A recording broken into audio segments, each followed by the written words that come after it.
teman-teman, perkenalkan kami dari kelompok 4 yang beranggotakan saya, Gusta Clara Linya Reme dengan NIM 7420230007 dan teman-teman saya Lusviani Metatia Krista Kristantio dengan NIM 7420230009. Saya Antonia Herlinda Pula dengan NIM 7420230003.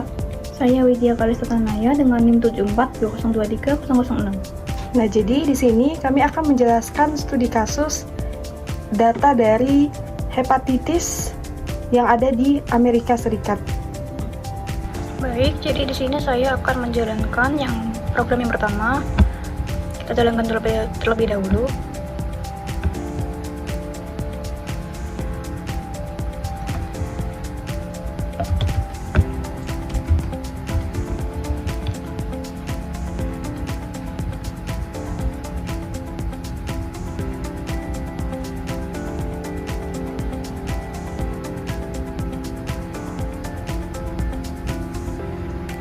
Jadi di sini sudah terdapat data-data dari umur, jenis kelamin, steroid, antivirus, fatigue, dan histologinya juga sudah tertera seperti ini. Lalu lanjut ke pertanyaan 1, kita jalankan.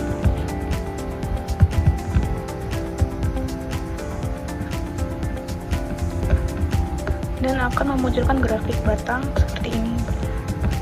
Hasilnya menunjukkan bahwa grafik batang yang menunjukkan perbedaan rata-rata kadar bilirubin antara pasien hidup di kelas 1 dan meninggal di kelas 2 cukup jelas.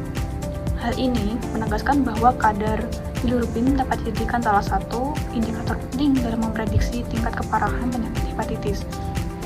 Semakin tinggi kadar bilirubin, semakin besar kemungkinan kondisi hati mengalami kerusakan serius yang berdampak pada prognosis pasien. Lanjut ke pertanyaan yang kedua, bagaimana tren usia pasien berdasarkan indeks? Kita jalankan juga. Dan akan muncul grafik garis. Grafik garis menunjukkan bahwa meskipun terdapat variasi usia pasien, sebagian besar berada pada kelompok usia paruh baya hingga lansia. Hal ini sejalan dengan fakta medis bahwa hepatitis kronis lebih banyak terdeteksi pada kelompok usia tersebut. Gejala penyakit hepatitis seringkali baru muncul setelah penyakit berkembang cukup lama, sehingga pasien yang terdiagnosis dapat lebih rentan terkena apabila sudah berusia lebih tua. Baik, kita lanjut ke pertanyaan 3. Apakah kondisi hati membesar berpengaruh terhadap peluang pasien bertahan hidup? Kita jalankan terlebih dahulu. Ini mengambil data dari hepatitis data. Ini hasilnya. Grafik menunjukkan dua kategori, kondisi hati normal dan pembesaran hati. Pasien dengan hati membesar memiliki jumlah kematian jauh lebih tinggi dibandingkan pasien yang hidup. Sementara itu, pada pasien dengan hati normal, jumlah yang meninggal lebih sedikit. Kondisi hati yang membesar berhubungan negatif dengan peluang bertahan hidup, yang artinya pasien dengan pembesaran hati memiliki resiko kematian yang jauh lebih tinggi dibandingkan pasien dengan hati normal. Kemudian lanjut ke pertanyaan 4. Bagaimana perbandingan rata-rata kadar albumin pada pasien hidup dan meninggal?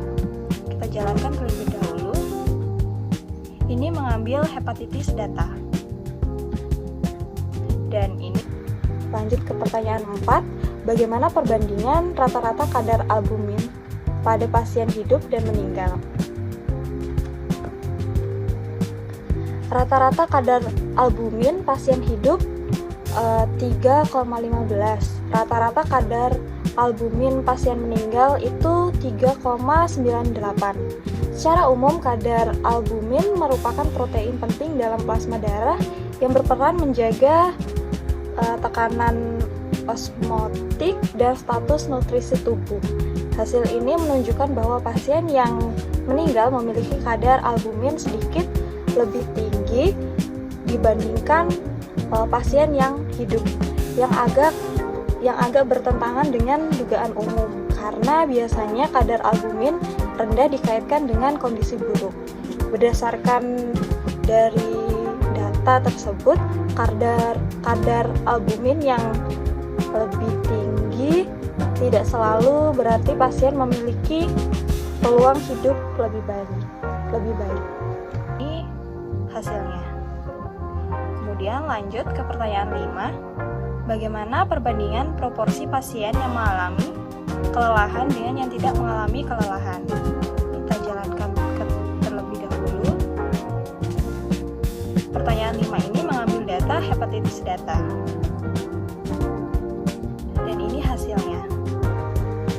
Lanjut ke pertanyaan 5. Bagaimana perbandingan proporsi pasien yang mengalami kelelahan dengan yang tidak mengalami kelelahan? Dari diagram ini dihitung jumlah pasien yang mengalami kelelahan dan yang tidak mengalami kelelahan. Hasil menunjukkan bahwa sebagian besar pasien hepatitis mengalami kelelahan yang merupakan salah satu gejala umum penyakit hati kronis. Proporsi pasien yang mengalami kelelahan lebih tinggi dibandingkan yang tidak. Hal ini menunjukkan bahwa kelelahan merupakan gejala yang dominan dialami oleh pasien hepatitis, sehingga penting diperhatikan dalam diagnosis dan perawatannya. Oke, kita lanjut ke pertanyaan ke-6. Apakah pasien dengan varises atau pembuluh darah balik atau vena yang melebar, terutama di esofagus atau lambung, memiliki tingkat kematian lebih tinggi? Nah, di sini seperti data-data di atas pertanyaan di atas tadi, datanya diambil dari dataset hepatitis data. Langsung aja kita jalani. Nah, di sini menghasilkan diagram batang seperti ini. Nah, di sini menghasilkan data yang menunjukkan bahwa pasien hepatitis yang memiliki varises kondisi pertama menghadapi tingkat risiko yang lebih serius, di mana proporsi pasien meninggal pada kelompok ini secara signifikan lebih tinggi dibandingkan dengan pasien yang tidak memiliki varises kondisi 2 yang memiliki proporsi kematian jauh lebih rendah. Oleh karena itu, data tersebut mengindikasi bahwa varises adalah faktor risiko kritis yang secara substansial meningkatkan kemungkinan kematian atau mortalitas pada pasien yang menderita hepatitis. Kemudian lanjut ke pertanyaan ke-7. Bagaimana distribusi spider angioma atau pembuluh darah kecil yang melebar di bawah kulit pada pasien hepatitis? Langsung aja kita jalani. Nah, di sini menghasilkan diagram pie distribusi spider angioma pada pasien hepatitis. Nah, di sini hasilnya berbentuk diagram pie. Jadi berdasarkan hasil data tersebut, mayoritas pasien dalam dataset ini yaitu 66% tidak menunjukkan gejala spider angioma. Sebagian kecil pasien yaitu 34% menunjukkan gejala spider angioma. Secara keseluruhan, sebagian besar pasien hepatitis di dataset ini belum mengalami atau tidak menunjukkan gejala spider angioma atau pelebaran pembuluh darah kecil di bawah kulit. Kemudian lanjut ke pertanyaan 8. Bagaimana pengaruh penggunaan antivirus terhadap status hidup pasien? Di sini sama, data setnya diambil dari hepatitis data. Kemudian kita jalanin dan hasilnya di sini berbentuk diagram batang, yaitu pengaruh penggunaan antivirus terhadap status hidup pasien hepatitis. Nah, di sini hasilnya berbentuk diagram batang. Dari hasil tersebut dapat disimpulkan bahwa tingkat kematian pasien yang menerima atau terpengaruh oleh antivirus sangat tinggi, yaitu 87,5%, sementara pasien yang tidak menerima pengobatan memiliki tingkat kelangsungan hidup yang sangat baik atau tingkat kematian hanya 9,1%.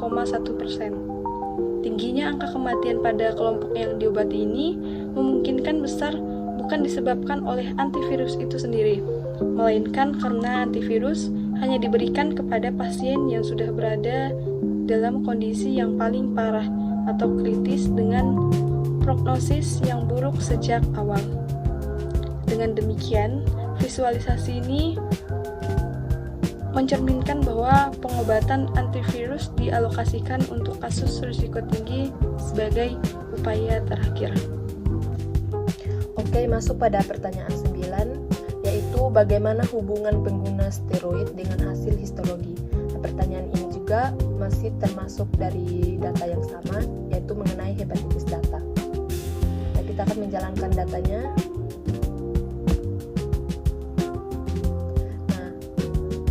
Dari data yang dijalankan tadi akan keluar hasil seperti ini. Ada data-data tentang steroid dan histologi maupun jumlah pasien. Pertanyaan 9 tadi menunjukkan tabel, di mana tabel ini terlihat bahwa baik pasien yang menggunakan steroid maupun yang tidak menggunakan sama-sama mempunyai kondisi histologi yang bervariasi. Ada yang normal dan ada juga yang abnormal.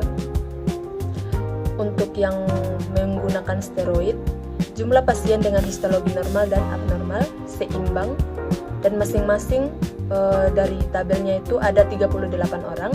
Sementara untuk yang tidak menggunakan steroid, jumlahnya agak berbeda sedikit, 46 orang normal dan 36 orang lainnya abnormal.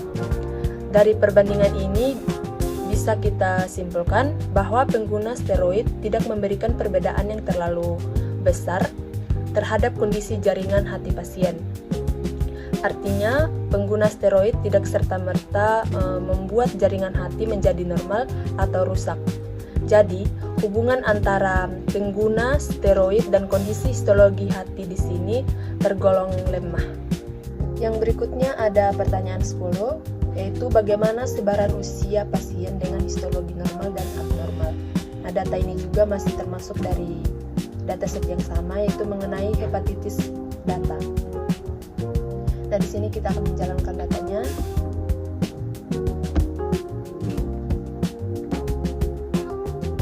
Nah, maka akan keluar grafik seperti ini mengenai sebaran usia pasien berdasarkan histologi normal maupun abnormal. Nah, di pertanyaan 10 ini menunjukkan grafik, di mana grafik ini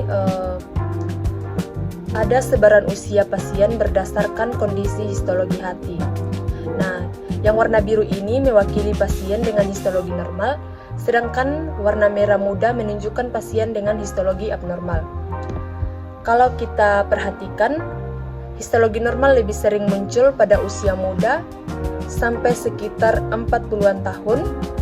Sementara itu, histologi abnormal mulai tampak lebih dominan pada usia menengah hingga usia lanjut, sekitar 40-60 tahun ke atas.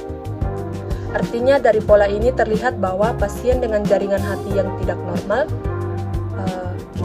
atau abnormal cenderung lebih banyak ditemukan pada kelompok usia yang lebih tua.